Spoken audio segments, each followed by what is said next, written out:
Lions club international 318 സിയുടെ നേതൃത്വത്തിൽ കഴിഞ്ഞ 2 വർഷങ്ങളായി 48 ഭവനങ്ങളാണ് കട്ടപ്പന റീജിയൻ പൂർത്തിയാക്കിയിട്ടുള്ളത്. ചിറ്റിലപ്പള്ളി ഫൗണ്ടേഷന്റെ സഹായത്തോടെയാണ് സ്നേഹവീട് നിർമ്മാണം നടത്തുന്നത്. Vagamon lions club president lion Mathew John അധ്യക്ഷത വഹിച്ച യോഗത്തിൽ region chairman lion Reji Joseph MJF നിർമ്മാണ ഉദ്ഘാടനം ചെയ്തു.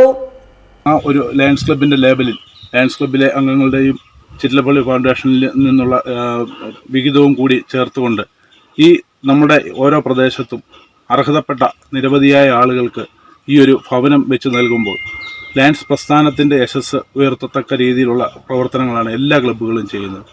ആ ഓരോ ക്ലബ്ബുകളും ആ പ്രദേശത്തെ ഏറ്റവും അർഹരായ ആളുകളെ കണ്ടെത്തി ആ പദ്ധതി ആയിട്ട് മുന്നോട്ട് പോകുന്നു എന്നുള്ളതാണ്.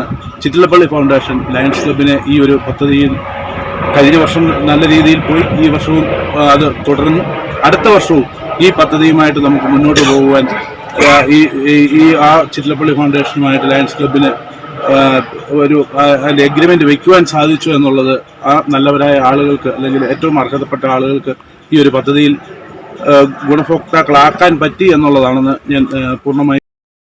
ഏലപ്പാറ കോഴിക്കാനം കിഴക്കേ പുതുവൽ ജയന്തി ബെന്നിക്കാണ് പദ്ധതിയുടെ ഭാഗമായി വീട് നിർമ്മിച്ചു നൽകുന്നത്. IPP PJ Reji, Lion Radhakrishnan, Lions club അംഗങ്ങളായ Thajudheen, VS Saleem, Jain Xavier, Shaji Kuttikkatt, MJF, Pradeep Kumar, Laiju Chandrasekharan, Ajesh, Antony Thomas, Lions club zone chairman Philip John, MJF മുഖ്യപ്രഭാഷണം നടത്തി. Lions club secretary Lion Ajith T, treasurer Lion Jils Jose എന്നിവർ സംസാരിച്ചു. News bureau, Elappara.